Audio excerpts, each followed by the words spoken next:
সুনামগঞ্জে সড়কের গাছ কাটা প্রসঙ্গে আরো তথ্য জানাতে যুক্ত হচ্ছেন সহকর্মী শহীদ নূর আহমেদ।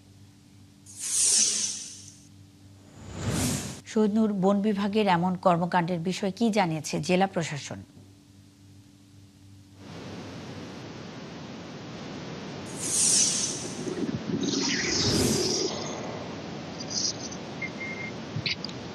মুন্নি, ধন্যবাদ আপনাকে। দেখুন, আমি ঠিক দাঁড়িয়ে আছি সাতনা সড়কে এবং এই দীর্ঘ সড়কটি আমার পেছনেই রয়েছে এবং দেখতে পাচ্ছেন যে এখানে একসময় শত শত গাছ ছিল দুই পাশে, এখন বিরান ভূমিতে পরিণত হয়েছে। অর্থাৎ বলা যায় যে গাছ শূন্য সড়ক এবং এই সড়ক দিয়েই এখন আসলে তাপমাত্রা বেড়েছে এবং মানুষ যাতায়াত করতে গিয়ে ভোগান্তির মধ্যে রয়েছেন। আমি ঠিক যদি আমার এই পাশটাতে দেখানোর চেষ্টা করি, দেখতে পাচ্ছেন যে এখানে গাছের যে কেটে ফেলার পরে স্তূপ রাখা হয়েছে এবং এই এই যে নির্বিচারে গাছ কাটা হয়েছে, এর ফলে মানুষ ব্যাপকভাবে ক্ষুব্ধ।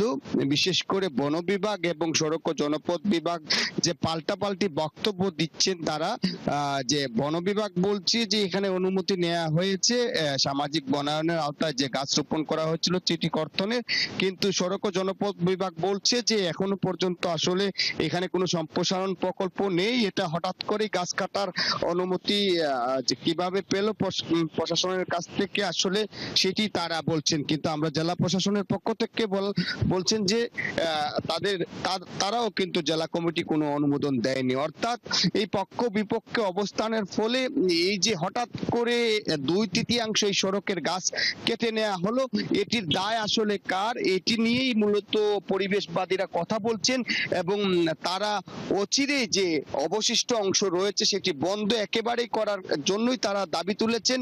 জেলা প্রশাসনের পক্ষ থেকে ইতিমধ্যে স্থগিত রাখা হয়েছে এই গাছ কর্তন এবং তদন্ত কমিটি গঠন করা হয়েছে।